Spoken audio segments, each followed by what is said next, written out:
3, 2, 1.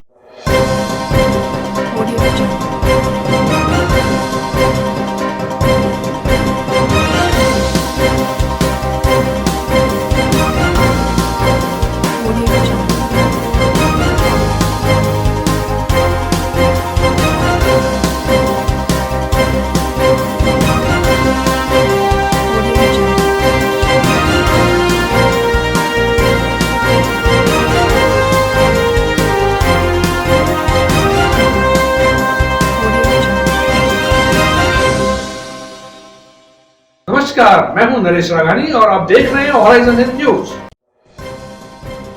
Subhash Nagar railway फाटक पर gateman की गलती, गनीमत रही, नहीं हुआ हादसा। ट्रेन गुजरती रही, गेट रहा खुला। रेलवे ओवरब्रिज नहीं होने से आसपास की बस्तियों के लोग हो रहे हैं परेशान। घंटों रहता है traffic jam.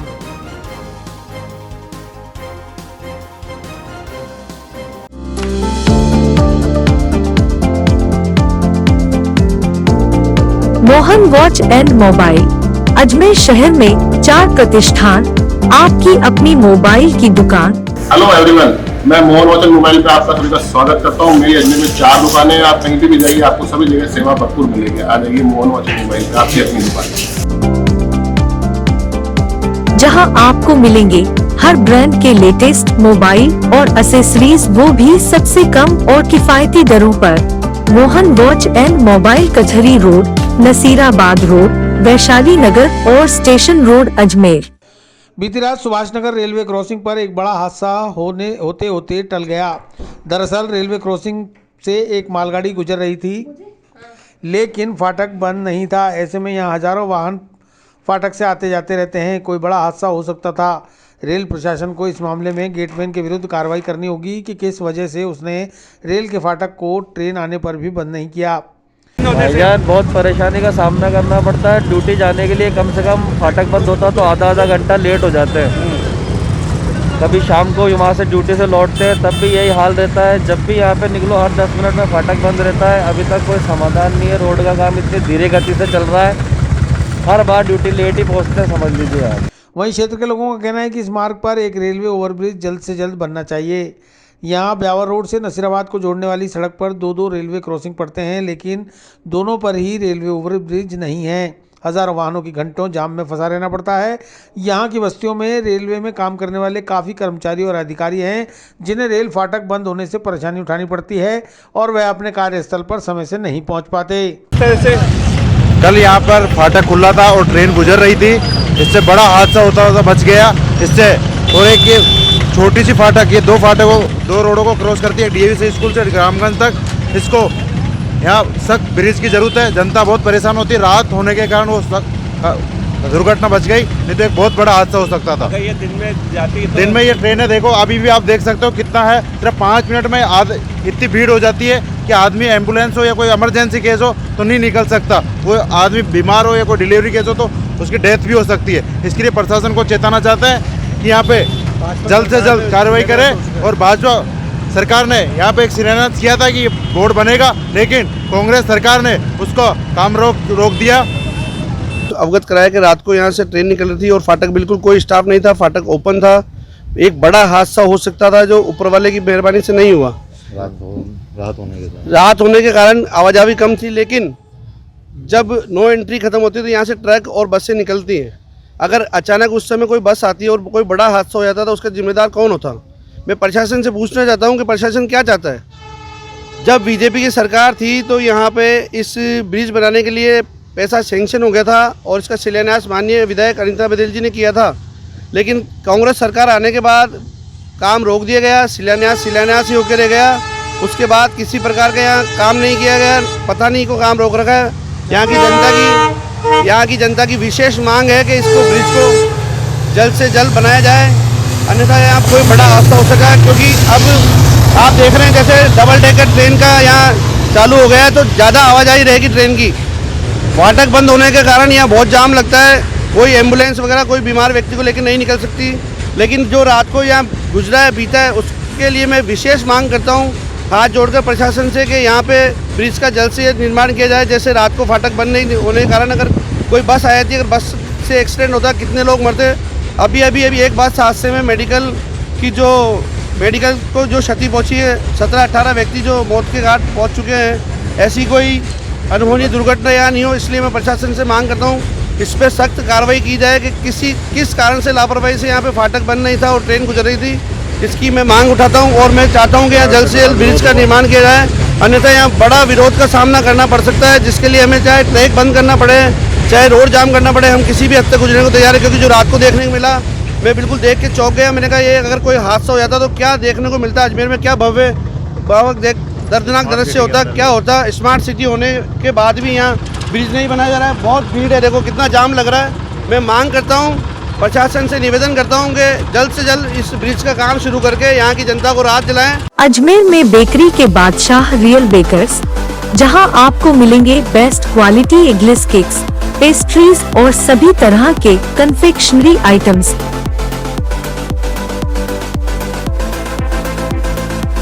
You tried the rest, now try the best. Real Bakers, near Collectors Residence Bank Colony चौराहा पुलिस लाइन अजमेर और near Kanak Shri garden Jawahar Nagar Ajmer.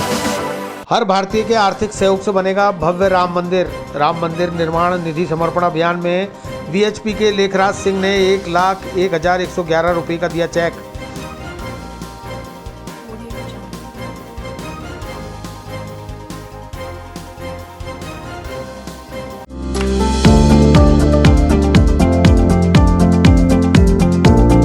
Mohan watch and mobile, Ajmer शहर में 4 प्रतिष्ठान, आपकी अपनी मोबाइल की दुकान। हेलो एवरीवन, मैं मोहन वॉच एंड मोबाइल पे आपका सभी का स्वागत करता हूँ। मेरी अजमेर में 4 दुकानें हैं, आप कहीं भी जाइए आपको सभी जगह सेवा भरपूर मिलेगी। आ जाइए मोहन वॉच एंड मोबाइल पे, आपकी अपनी दुकान, जहां आपको मिलेंगे हर ब्रांड के लेटेस्ट मोबाइल और एसेसरीज, वो भी सबसे कम और किफायती दरों पर। मोहन वॉच एंड मोबाइल, कचहरी रोड, नसीराबाद रोड, वैशाली नगर और स्टेशन रोड, अजमेर। राम मंदिर निर्माण में हर घर से हो समर्पण, इसे लेकर विश्व हिंदू परिषद के केंद्रीय मंत्री जुगल किशोर जी अजमेर पहुंचे। यहां उन्होंने विश्व हिंदू परिषद के नगर प्रमुख करण सिंह, महानगर प्रमुख उमाशंकर जी, विभाग प्रमुख शशि प्रकाश इंदौरिया की मौजूदगी में विश्व हिंदू परिषद के लेखराज सिंह राठौड़ से 1,01,111 रुपये समर्पण निधि का चेक प्राप्त किया। लेखराज सिंह ने बताया कि राम का दान राम के नाम सौंपा है, इसमें उनका कुछ भी नहीं। उनकी इच्छा थी कि उनके परिवार से भी राम मंदिर निर्माण में कुछ भागीदारी हो, इसे लेकर यह सहयोग राशि भेंट की गई है।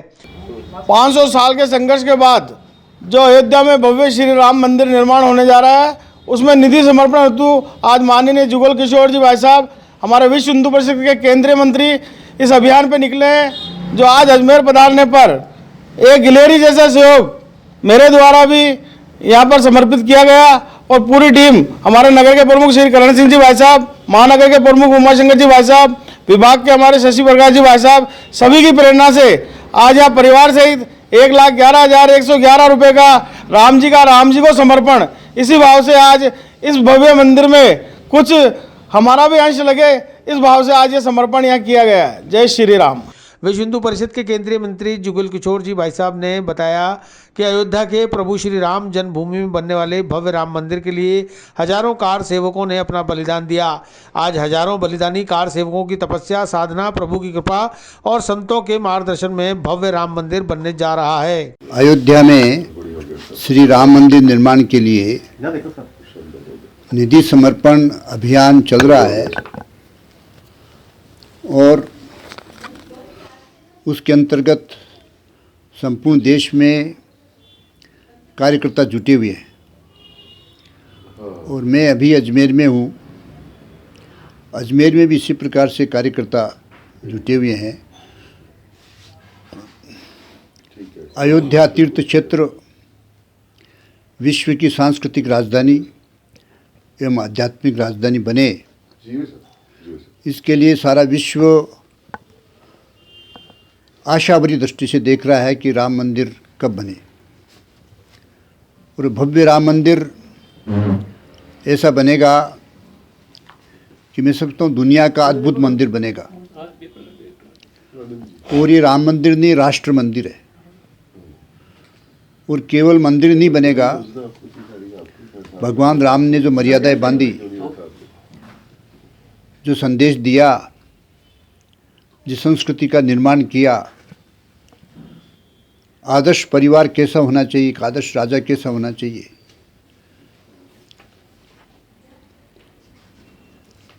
रामो विग्रहवान धर्मः, स्वयं विग्रह है धर्म के,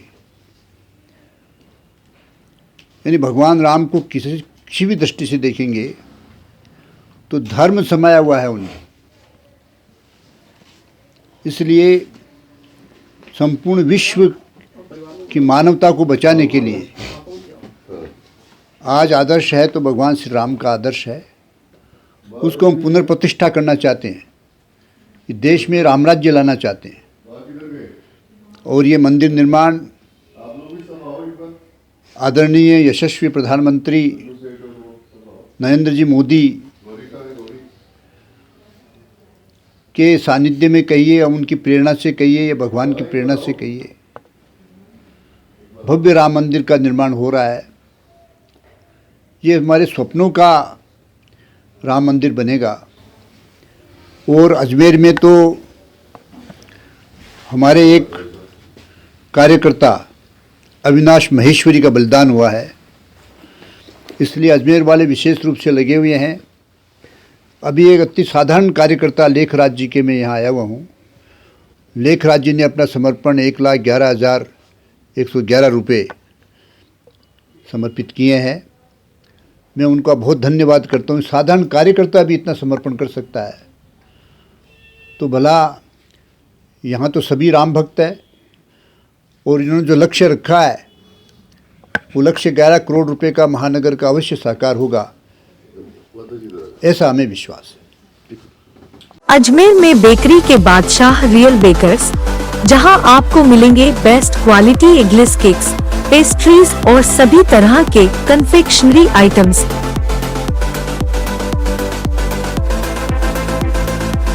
You tried the rest, now try the best. Real Bakers, near Collectors Residence Bank Colony चौराहा पुलिस लाइन अजमेर और नियर कनक श्री गार्डन जवाहर नगर अजमेर। 32वें राष्ट्रीय सड़क सुरक्षा माह के अंतर्गत दोपहिया वाहनों पर लगाए sticker. Ajmer auto rickshaw union ने ट्रैफिक पुलिस के साथ किया आयोजन।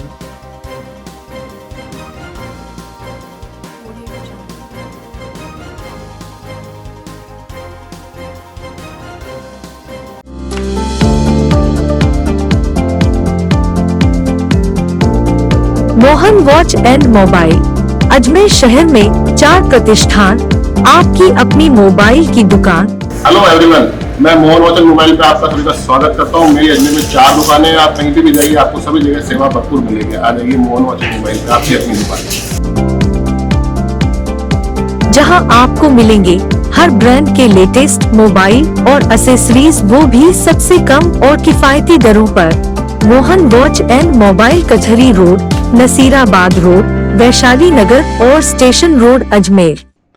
शनिवार को ट्रैफिक पुलिस और अजमेर ऑटो यूनियन के अध्यक्ष करण सिंह के नेतृत्व में दोपहिया वाहनों पर रेडियम स्टिकर लगाए गए। अजमेर ऑटो रिक्शा यूनियन अध्यक्ष करण सिंह ने बताया कि हर साल यातायात सप्ताह आयोजित किया जाता है।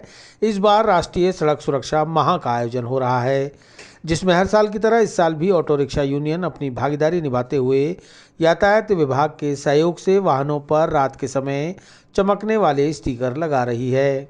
आज अजमेर ऑटो रिक्शा यूनियन के द्वारा एडिशनल एसपी साहब और ट्रैफिक डिप्टी साहब पधारे, टीआई साहब आए। इनके सहयोग से हमने जितने भी, जैसे हर बार अभियान चलता है यातायात सप्ताह का, तो उसकी कर आपके बार पूरा महीना चलेगा। इसके अंदर हमने जैसे 3 व्हीलर 4 व्हीलर पे तो स्टिकर लगते ही हैं। हमने अब की बार नई चीज़ चालू करते हुए जैसे 2 व्हीलर पे रेडियम के स्टिकर लगाए हैं।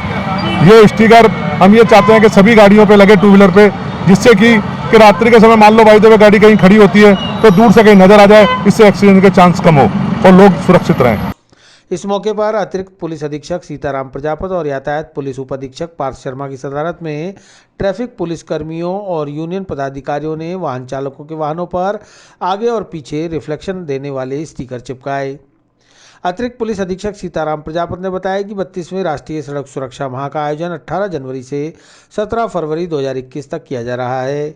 इसके लिए सड़क सुरक्षा जीवन रक्षा वाक्य को लेकर यातायात विभाग वाहन चालकों को यातायात नियमों की पालना कराने के लिए अब तक वाहन रैली, नुक्कड़ नाटक और गांधीगिरी के साथ हेलमेट वितरण जैसे कार्य कर चुका है। साप्ताहिक महीने चल रहा है, आज की क्या सड़क सुरक्षा माह जो राष्ट्रीय कार्यक्रम चल रहा है पूरे भारत में, दुर्घटनाओं में कमी लाने के लिए, वाहन चालकों को अवेयर करने के लिए, यातायात के नियमों का पालन करवाने के लिए, आम नागरिक को जागरूक करने के लिए सड़क के जो नियम हैं, यातायात के जो नियम हैं, सुरक्षित यात्रा के जो नियम हैं, उसके संबंध में पूरे भारत में सड़क सुरक्षा माह चल रहा है। और उसी के तहत आज स्टिकर लगाने का कार्यक्रम, जो रेडियम युक्त स्टिकर हैं जो वाहनों के आगे और पीछे लगाए जा रहे हैं ट्रैफिक पुलिस अजमेर के द्वारा, उनके तहत भविष्य में कोई भी प्रकार की दुर्घटनाएं होने से पहले ये रिफ्लेक्टर उसको आगाह कर देते हैं, दिखता है तो रिफ्लेक्टर से दूर से रेडियम चमकता है तो गाड़ी टकराती नहीं है। तो आज का ये कार्यक्रम है, ये यातायात विभाग के द्वारा राष्ट्रीय सड़क सुरक्षा सप्ताह के तहत किया गया है। अजमेर में बेकरी के बादशाह रियल बेकर्स, जहां आपको मिलेंगे best quality eggless cakes, pastries और सभी तरह के confectionery items.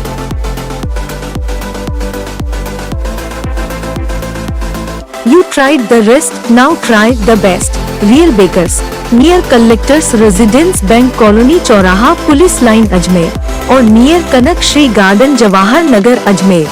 Bharatiya Janata party SC मोर्चा के सम्मेलन में निगम चुनावों पर हुई चर्चा। राष्ट्रीय अध्यक्ष लाल सिंह आर्य, प्रदेश अध्यक्ष कैलाश मेघवाल ने की शिरकत।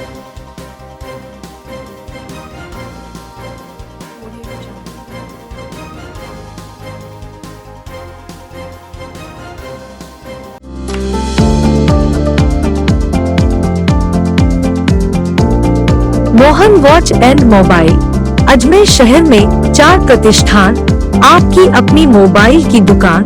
हेलो एवरीवन, मैं मोहन वॉच एंड मोबाइल पे आप सभी का स्वागत करता हूं। मेरी अजमेर में 4 दुकानें हैं, आप कहीं भी जाइए आपको सभी जगह सेवा भरपूर मिलेगी। आ जाइए मोहन वॉच एंड मोबाइल पे, आपकी अपनी दुकान, जहां आपको मिलेंगे हर ब्रांड के लेटेस्ट मोबाइल और एसेसरीज, वो भी सबसे कम और किफायती दरों पर। मोहन वॉच एंड मोबाइल, कचहरी रोड, नसीराबाद रोड, वैशाली नगर और station road, Ajmer. Bharatiya Janata party SC मोर्चा का राष्ट्रीय स्तरीय सम्मेलन शनिवार को शहर के एक निजी होटल में आयोजित हुआ। सम्मेलन में एससी मोर्चा के राष्ट्रीय अध्यक्ष लाल सिंह आर्य बतौर मुख्य अतिथि मौजूद रहे। वहीं एससी मोर्चा के नवनियुक्त प्रदेश अध्यक्ष कैलाश मेघवाल के साथ ही भाजपा का प्रमुख नेतृत्व भी सम्मेलन में मौजूद रहा। सम्मेलन में स्थानीय पदाधिकारी और कार्यकर्ताओं की बैठक ली गई। बैठक में अजमेर में हो रहे नगर निकाय चुनाव और नगर परिषदों के चुनाव में भारतीय जनता पार्टी के प्रत्याशियों को किस तरह से जीत दिलाने में एससी मोर्चा कार्यकर्ता और पदाधिकारी अपना योगदान दें, इस पर चर्चा की गई। सम्मेलन के बाद पत्रकार वार्ता को संबोधित करते हुए राष्ट्रीय अध्यक्ष लाल सिंह आर्य ने कांग्रेस सरकार पर निशाना साधते हुए बताया कि भारतीय जनता पार्टी से कहीं भी कोई मुकाबला कांग्रेस नहीं कर सकती। कांग्रेस भेदभाव और छद्म की राजनीति करने में माहिर है, जबकि भारतीय जनता पार्टी लोगों के बीच, लोगों के लिए, लोगों के कार्य करने हेतु सदैव मौजूद रहती है। निश्चित ही भारतीय जनता पार्टी का बोर्ड बनेगा। सम्मेलन में उपस्थित रहना है। आज कार्यकर्ताओं की बैठक भी हुई है। तैयारियां क्या है ये भी मैंने मोर्चे के अध्यक्ष और टीम से पूछा है। पूरी भारतीय जनता पार्टी और एससी मोर्चा नीचे तक पूरी जमावट कर चुका है, पूरी ताकत से चुनाव में लगा है। आने वाले चुनाव में भारतीय जनता पार्टी का अच्छी तरह से कमल खिलेगा, क्योंकि जनता में गुस्सा है, अनुसूचित जाति के लोगों में गुस्सा है, किसानों में गुस्सा है, बेरोजगारों में गुस्सा है। विकास ठप है, इसको लेकर आम जनता दुखी है। सरकार अपने झगड़ों को सुलझाने में ही लगी हुई है और एक बहाना लेती है कि हमारे पास पैसा नहीं। मुख्यमंत्री के पास गृह मंत्रालय है, अब मुख्यमंत्री भी है, गृह मंत्री भी है। इसके बाद भी राजस्थान में 1 दर्जन से अधिक जिलों में अनुसूचित जाति की बहन बेटियों के साथ सामूहिक बलात्कार हुए हैं। महिलाएं असुरक्षित महसूस कर रही हैं। मुख्यमंत्री कुंभकर्णी नींद में सो रहे हैं। या तो गृह मंत्रालय छोड़ देना चाहिए या मुख्यमंत्री पद से इस्तीफा दे देना चाहिए, क्योंकि उन्होंने बेरोजगारों को बेरोजगारी भत्ता नहीं दिया, किसानों को कर्जा माफ़ नहीं किया। 10 दिन में राहुल गांधी ने कहा था, उन्होंने घोषणा की थी कि हम सुरक्षा देंगे, संरक्षण देंगे, लेकिन आज अनुसूचित जाति का आम आदमी असुरक्षित महसूस कर रहा है राजस्थान में। इस राजस्थान की वो महाराणा प्रताप की धरती जो त्याग तपस्या बलिदान के लिए जानी जाती है, गहलोत के रहने से पूरे देश में राजस्थान में सबसे ज़्यादा अपराध घटित हो रहे हैं महिलाओं एससी के साथ। ये राजस्थान का भी कहीं ना कहीं अपमान हो रहा है। आम जनता कहीं ना कहीं अपमानित महसूस कर रही है, क्योंकि गहलोत की सरकार विकास विरोधी भी है, बेरोजगार विरोधी भी है, महिला विरोधी भी है और एससी विरोधी भी है। इसलिए आने वाले समय में जनता इसका माकूल जवाब देगी। पिछले फर्स्ट पार्ट में स्थानीय चुनाव में जनता ने उनको जवाब दिया भी है। सम्मेलन का क्या एजेंडा है आज जो सम्मेलन होने वाला है? अनुसूचित जाति का सम्मेलन जो दोनों आहूत है वो कहीं ना कहीं चुनाव की दृष्टि से है। एससी के लोगों में हम कहेंगे कि ऐसी सरकार को एक भी मिनट सरकार में रहने का अधिकार नहीं है। ऐसी सरकार को वोट देने का मुझे लगता है आवश्यकता नहीं है जो कहीं ना कहीं एससी और दलित विरोधी हो। सर, बीजेपी कांग्रेस में जो गुटबाजी है उसका फायदा बीजेपी को चुनाव में मिलेगा? भारतीय जनता पार्टी गुटबाजी से वोट नहीं लेती। भारतीय जनता पार्टी विकास के आधार पर वोट लेती है। मध्य प्रदेश में 4 बार हमारी सरकार बनी है विकास के आधार पर। नरेंद्र मोदी जी की सरकार दूसरी बार बनी है विकास के आधार पर, कल्याण के आधार पर। तो इसलिए जनता में हमारा विश्वास पैदा हो विकास के आधार पर, लोगों के कल्याण के आधार पर, इस विषय को लेकर हम चुनाव में जाते हैं। कांग्रेस षड्यंत्रों के आधार पर जाती है, जो षड्यंत्र अभी देखने को आपको मिल रहे हो। प्रेस वार्ता के दौरान दक्षिण विधायक अनीता बघेल ने भी पत्रकारों को संबोधित करते हुए नगर निकाय चुनाव में कांग्रेस के कुप्रबंधन की पोल खोलते हुए बताया कि कांग्रेस कार्यकर्ताओं का पूरे 5 वर्ष इस्तेमाल करती है और चुनाव आने पर उन्हें बाहर फेंक देती है। इस बार के चुनाव में कांग्रेस कार्यकर्ताओं का जगह जगह विद्रोह ये बात बता रहा है कि प्रदेश में कांग्रेस की सरकार होते हुए कांग्रेस आला कमान कहीं नजर नहीं आ रहा। नगर निगम के आगामी होने वाले चुनाव में जिसके वोट 28 तारीख को पड़ने वाले हैं, पूरी 80 सीटों पर भारतीय जनता पार्टी चुनाव लड़ रही है।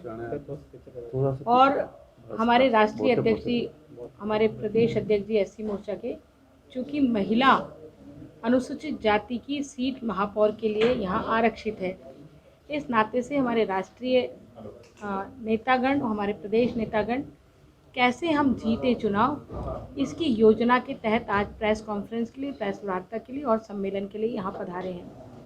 मुझे ये बताते हुए बहुत खुशी है कि जिस तरह से भारतीय जनता पार्टी का नेतृत्व एकजुट होकर के पूरी रणनीति के साथ, पूरी व्यूह रचना बनाते हुए जिस तरह से चुनाव की तैयारियों में लगा है, चुनाव कर रहा है, निश्चित रूप से हम बीजेपी का बोर्ड नगर निगम में बनाने जा रहे हैं। दूसरी तरफ कांग्रेस सत्ता में है। कांग्रेस अवैध हथकंडे अपना करके सत्ता पर काबिज जैसे प्रदेश में हुई है, वैसे ही यहाँ पर अजमेर में भी होने का षड्यंत्र रचा रही है। लेकिन निश्चित रूप से मैं ये बात कह सकती हूँ कि अजमेर की 70 से अधिक सीटों पर भारतीय जनता पार्टी का कमल का फूल खिलने वाला है। आज जिस तरह से मीडिया के माध्यम से बातें आई हैं, अशोक गहलोत जी और उनका नेतृत्व किस तरह से आपस में भिड़ रहे हैं, यह गुटबाजी कांग्रेस में अजमेर तक फैल गई है। और ये चूंकि कार्यकर्ताओं का चुनाव है, इसलिए कांग्रेस में कार्यकर्ताओं की कोई वैल्यू नहीं है, कोई मूल्य नहीं है उनका। सिर्फ कांग्रेस हमेशा से इस्तेमाल करती है और फिर फेंक देती है। उनके नेताओं का भी यही हाल है, वो कार्यकर्ता को इस्तेमाल करता है और फेंक देता है। चूंकि ये कार्यकर्ता का चुनाव है, इसलिए कांग्रेस के नेताओं को उसकी चिंता नहीं है। ना तो अजमेर के नेताओं को चिंता है, ना प्रदेश के नेताओं को चिंता है। कार्यकर्ता, कांग्रेस का कार्यकर्ता अकेला ही खुद ही चुनाव लड़ रहा है, जबकि यहाँ पूरी पार्टी हमारी कार्यकर्ता के साथ में खड़ी है। इसलिए निश्चित रूप से हम ये चुनाव जीतेंगे और कमल का फूल खिलेगा नगर निगम में और भारतीय जनता पार्टी का बोर्ड नगर निगम में बनेगा। मैंने कहा ना, कमल का फूल लड़ रहा है, कमल का फूल लड़ रहा है। हमारे यहाँ लोकतंत्र है, ये कांग्रेस नहीं है, बीजेपी है भाई। यहाँ लोगों की रायशुमारी से तय होता है नाम, इसलिए जो कैंडिडेट जीत के जाएगा उनकी रायशुमारी जो होगी उसमें तय होगा। सम्मेलन में प्रदेश उपाध्यक्ष व नगर निगम चुनाव प्रभारी ओम प्रकाश जेदिया, प्रदेश मंत्री व सह प्रभारी हीरालाल जीनगर, सह प्रभारी रविंद्र चौहान, जिला अध्यक्ष रमेश मेघवाल, चेतन गोयल, प्रदेश मंत्री हेमराज गंगवार सहित पदाधिकारी मौजूद रहे। कांग्रेस की बात कर रहा हूँ मैं, सचिन पायलट एक तरफ मुख्यमंत्री, उसका फायदा निकाय चुनाव में मिलेगा? ये कांग्रेस का आपसी अंदरूनी झगड़ा है। जो घर नहीं संभाल सकते वो प्रदेश क्या संभालेंगे, ये संदेश कहीं ना कहीं जाता है। और इसलिए भारतीय जनता पार्टी का एजेंडा है कांग्रेस का दलित विरोधी और विकास विरोधी चेहरा। सर, दिल्ली में किसान आंदोलन करके बैठे हुए हैं, अभी तक 11/2 की वारदात हो गई है। मुझे लगता है देश के अन्नदाता की 3 मांगें थी। एमएसपी खत्म नहीं होनी चाहिए, मंडी बंद नहीं होना चाहिए, कॉन्ट्रैक्ट फसलों की होना चाहिए। सरकार ने लिखित में दिया यही होगा। इसके बाद भी 12 दौर के बाद अगर ख़त्म नहीं हो रहा है, मुझे लगता है आपने कई वीडियो वर्चुअल देखे होंगे, कई बयान भी देखे होंगे। कांग्रेस और कम्युनिस्ट मिलकर किसानों को बदनाम करने के लिए आंदोलन खत्म नहीं हो जाए, ये षड्यंत्र कहीं ना कहीं दोनों लोग मिलकर कर रहे हैं, लेकिन उनका षड्यंत्र सफल नहीं होगा। किसान हमारा अन्नदाता है, किसान को सुविधा देना सरकार का कर्तव्य भी है। इसे नरेंद्र मोदी जी ने 6,000 रुपये उनके खाते में डाले, नीम कोटेड यूरिया दिया है। किसान की 2022 तक दुगनी आय हो जाए। ये दुगनी आय कहीं हो गई तो कांग्रेस कम्युनिस्ट इनकी दुकानें थोड़ी बहुत बची है वो भी कहीं बंद नहीं हो जाए, इसलिए अपनी दुकानें बचाने के लिए वो कहीं ना कहीं इस आंदोलन में षड्यंत्र करते हैं। आपने कहा कि जो देश में जो जहाँ कांग्रेस की सरकारें हैं वहाँ दलित पर अत्याचार बढ़े, ये मैं कहीं ना कहीं राष्ट्रीय जो नेशनल ब्यूरो के रिकॉर्ड है उसके आधार पर बोल रहा हूँ। यहाँ पर 15% से अधिक अपराध हो रहे हैं महिलाओं पर, एससी पर, ये हमने रिकॉर्ड से बोला है। इसी प्रकार से महाराष्ट्र में आप देख लीजिए, सरेआम हाई कोर्ट ने कहा कि सरकार निर्दयी हो गई, सरकार टिप्पणी कर रही है। मैं उन्हीं चीज़ों का उल्लेख कर रहा हूँ। ये पंजाब में देख लीजिए, अमरिंदर की सरकार है, अपने पाप को छुपाने के लिए किसानों के पीछे खड़े हो जाओ। वहाँ अनुसूचित जाति के ऊपर कितना शोषण हो रहा है वहाँ पर। अब यहाँ पर ही आपका राजस्थान में पिछले 72 सालों में लगभग 52 साल कांग्रेस की सरकार रही है, फिर भी झोंपड़ियाँ 28% से ज़्यादा। तो इसका मतलब आपने फिर 52 साल में किया क्या? 57 ईयर केंद्र में आप सरकार में रहे, फिर भी अगर देश में नरेंद्र मोदी जी को मकान बनाना पड़े, शौचालय बनाना पड़े, आयुष्मान योजना की योजना बनाना पड़े, घर बनाना पड़े, इसका मतलब ये है कि कांग्रेस ने पिछले 57 साल में कुछ किया नहीं। अम्बेडकर जी को सम्मान की बात की थी आपने, क्या कही? बाबा साहब अम्बेडकर देश के एक ऐसे महामानव थे जिन्होंने दलित शोषित पीड़ितों के संघर्ष किया समानता के लिए, बराबरी के लिए, अनटचेबिलिटी खत्म होने के लिए, उनके विकास के लिए। उनके साथ जो गठित हुआ संविधान जब लिखा तो संविधान में एकता लिखी, भाईचारा लिखा, लेकिन ऐसे महापुरुष कि कांग्रेस ने दिल्ली में ना अंत्येष्टि की, ना समाधि बनाई, ना जन्म स्थान मऊ में बनाई, ना दीक्षा भूमि में कोई स्मारक बनाया, ना चैत्य भूमि में कोई स्मारक बनाया, और तो और किसी विश्वविद्यालय का नाम बाबा साहब अम्बेडकर के नाम से नहीं रखा। उनके मरने के 43 वर्ष तक कांग्रेस ने भारत रत्न का सम्मान नहीं दिया। इसका मतलब ये है कि बाबा साहब अम्बेडकर का सरेआम कांग्रेस ने हिंदुस्तान में अपमान किया है। इन 5 ही स्थानों पर बाबा साहब अम्बेडकर का राष्ट्रीय स्मारक भारतीय जनता पार्टी बनाने का काम करती है। भारत रत्न का सम्मान भी बीपी सिंह के सरकार में अटल जी और अडवाणी के प्रयासों से मिलता है। सेंट्रल हॉल में अम्बेडकर जी का तेज चित्र नहीं था, लेकिन बीपी सिंह के सरकार के समय तेज चित्र लगा। अम्बेडकर को 2 चुनाव हराने के पाप कांग्रेस ने किए। वो चाहते कि दलित शोषित पीड़ितों के लिए संघर्ष करने वाले एक दलित बच्चे को, एक लड़के को वो संसद के भीतर निर्विरोध चुनाव जिताकर भेज सकती थी। इसका मतलब ये है कि कांग्रेस का ये चेहरा दलित विरोधी चेहरा है, जो ना अम्बेडकर को सम्मान दे पाई, ना देश के दलितों को दे रही। धन्यवाद। अजमेर में बेकरी के बादशाह रियल बेकर्स, जहां आपको मिलेंगे best quality eggless cakes, pastries और सभी तरह के कन्फेक्शनरी आइटम्स।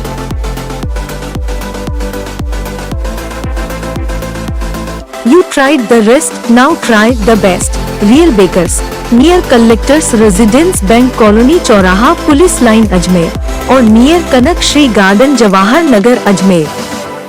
नेताजी सुभाष चंद्र बोस की 125वीं जयंती मनाई हर्षोल्लास से। नेताजी सुभाष चंद्र बोस की प्रतिमा पर अर्पित किए पुष्प, गीतों और संगोष्ठी के हुए आयोजन।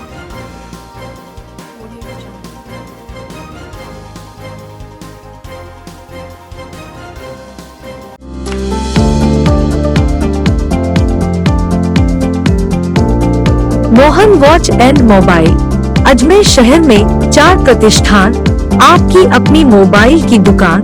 हेलो एवरीवन, मैं मोहन वचन मोबाइल पे आपका सभी का स्वागत करता हूँ। मेरी अजमेर में 4 दुकानें हैं, आप कहीं भी जाइए आपको सभी जगह सेवा भरपूर मिलेगी। आ जाइए मोहन वचन मोबाइल पे, आपकी अपनी दुकान, जहां आपको मिलेंगे हर ब्रांड के लेटेस्ट मोबाइल और एसेसरीज, वो भी सबसे कम और किफायती दरों पर।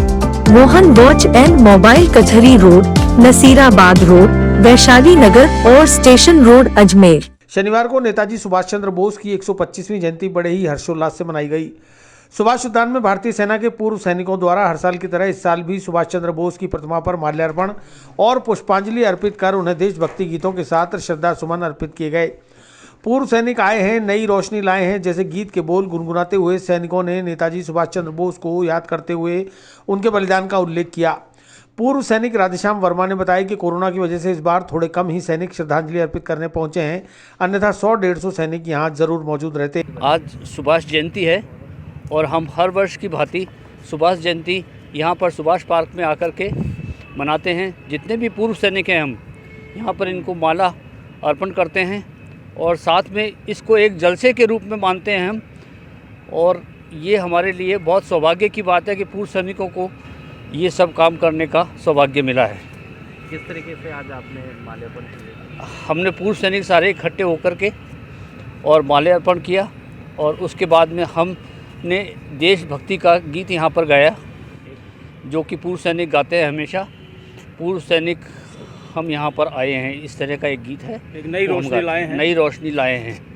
ये हम देश की रक्षा करते थे, अब नई चेतना लाए। नई चेतना लाए। ये हम हमेशा की तरह इस साल भी मनाते हैं।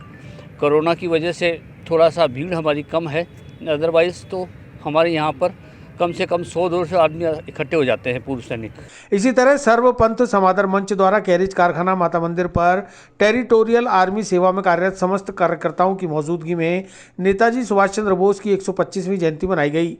मंच के तरुण वर्मा ने बताया कि सभी कार्यकर्ताओं और रेल कर्मचारियों ने शपथ ली, तुम मुझे खून दो मैं तुम्हें आज़ादी दूंगा के नारों से पूरी सभा को गुंजायमान कर दिया। आखिर में जय हिंद के नारों के साथ सभा संपन्न हुई।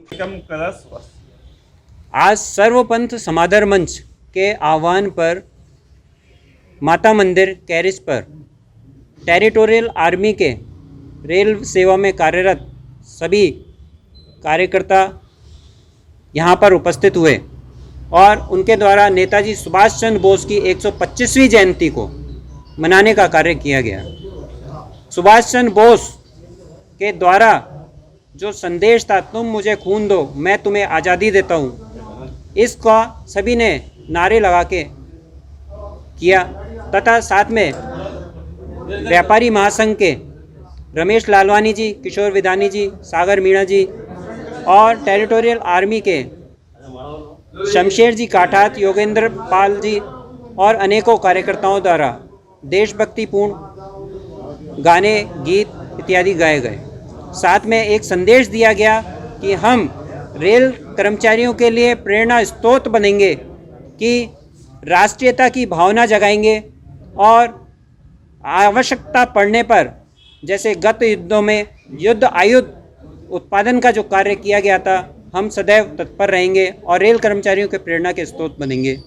इसी तरह महापुरुषों और महान विभूतियों की जयंती और पुण्यतिथि मनाने वाले हिंद सेवा दल ने भी अपना स्थापना दिवस मनाते हुए नेताजी सुभाष चंद्र बोस की जयंती मनाई। इस मौके पर आयोजित कार्यक्रम में देशभक्ति से ओतप्रोत तरानों और गानों की प्रस्तुति ने माहौल को देशभक्ति के रंग में रंग दिया।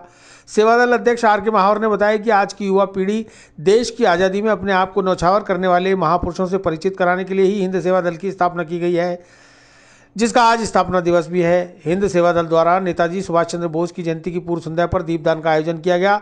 सुभाष उद्यान स्थित नेताजी सुभाष चंद्र बोस की मूर्ति पर माल्यार्पण कर दीपदान किया गया। भारत माता की जय से क्षेत्र को गुंजायमान कर दिया गया। कार्यक्रम की अध्यक्षता आर के महावर ने की। रखा गया। आज हिंद सेवा दल अजमेर द्वारा नेताजी सुभाष चंद्र बोस की जयंती की पूर्व संध्या पर दीपदान का कार्यक्रम आयोजित किया गया, क्योंकि हिंद सेवा दल का 33वां स्थापना दिवस है। 23 जनवरी 1988 को सेवा दल का स्थापना किया था हम लोगों ने, क्योंकि लोगों में एक देशभक्ति की भावना जाके इस देश में युवाओं ने क्या क्या किया और देश प्रेमी क्या होता है, यही उद्देश्य को लेकर हमने हिंद सेवा दल की स्थापना की और पिछले 33 वर्षों से रेगुलर समाज के लिए, देश के लिए और एक युवा पीढ़ी को जगाने के लिए कार्य करते आ रहे हैं और आगे भी युवाओं को एक जोश भरने के लिए इस तरह के कार्यक्रम आयोजित करते रहते हैं। आज क्या रखा गया आपकी तरफ से कार्यक्रम? आज हिंद सेवा दल द्वारा दीपदान का कार्यक्रम आयोजित किया गया और कल जयंती के ऊपर किन के उपलक्ष्य में हो रहा है? हिंद सेवा दल द्वारा नेताजी सुभाष चंद्र बोस जयंती की पूर्व संध्या पे और कल 23 जनवरी को बाबा यहाँ पर स्थान पे केक काट के जन्मदिन बनाया जाएगा। अजमेर में बेकरी के बादशाह रियल बेकर्स, जहां आपको मिलेंगे best quality eggless cakes, pastries और सभी तरह के कन्फेक्शनरी आइटम्स।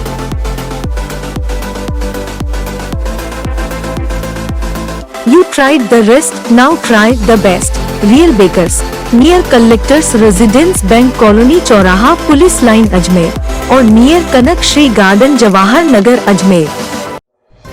नगर परिषद के पूर्व सभापति स्वर्गीय वीर कुमार को दी श्रद्धांजलि।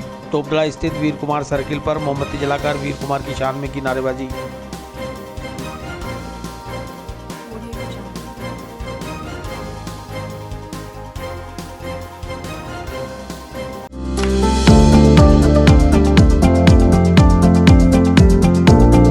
Mohan watch and mobile Ajmer शहर में 4 प्रतिष्ठान, आपकी अपनी मोबाइल की दुकान। हेलो एवरीवन, मैं मोहन वॉच एंड मोबाइल पे आप सभी का स्वागत करता हूँ। मेरी अजमेर में 4 दुकानें हैं। आप कहीं भी जाइए, आपको सभी जगह सेवा भरपूर मिलेगी। आ जाइए मोहन वॉच एंड मोबाइल पे, आपकी अपनी दुकान, जहां आपको मिलेंगे हर ब्रांड के लेटेस्ट मोबाइल और एसेसरीज, वो भी सबसे कम और किफायती दरों पर। मोहन वॉच एंड मोबाइल कचहरी रोड, नसीराबाद रोड, वैशाली नगर और स्टेशन रोड अजमेर। नगर परिषद के तत्कालीन पूर्व सभापति स्वर्गीय वीर कुमार की पुण्यतिथि की पूर्व संध्या पर उनके समर्थकों और प्रशंसकों के साथ ही दक्षिण विधायक अनीता बघेल, पूर्व सभापति सुरेंद्र सिंह शेखावत सहित युवा भाजपा नेताओं ने वीर कुमार सर्किल पर मोमबत्ती जलाकर श्रद्धा सुमन अर्पित किए। इस मौके पर युवाओं ने वीर कुमार की शान में जमकर नारे लगाए। गौरतलब है कि वीर कुमार अपनी दबंग राजनीतिक छवि के चलते तत्कालीन नगर परिषद बोर्ड में काफ़ी लोकप्रिय हुए।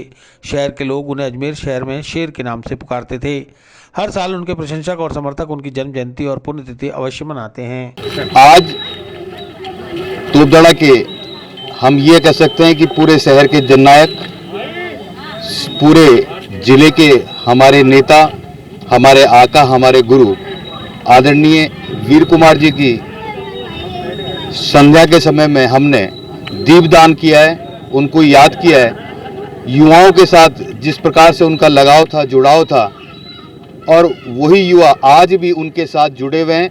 जो उस वक्त 6 साल, 7 साल, 8 साल के थे, वो अब बड़े होकर 20-20 साल के हो गए, लेकिन उन्होंने आज तक, उनको याद है कि वीर कुमार जी बच्चों के साथ बच्चे थे, बुजुर्गों के साथ बुजुर्ग थे, युवाओं के साथ युवा होकर रहते थे, और इसलिए उन्हें बच्चे से लेकर बुजुर्ग तक आज उनको याद करते हैं। आज के दिन हम सब लोगों ने उनको याद किया और आज के दिन मैं श्रद्धा सुमन अर्पित करता हूँ। धन्यवाद। अजमेर में बेकरी के बादशाह रियल बेकर्स, जहां आपको मिलेंगे best quality eggless cakes, pastries और सभी तरह के कन्फेक्शनरी आइटम्स।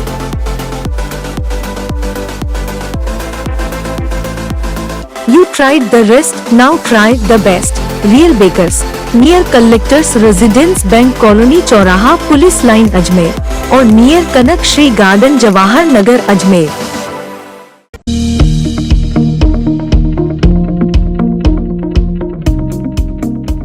विस्तार से पढ़ने के लिए लॉगिन करें horizon.com, सच के साथ।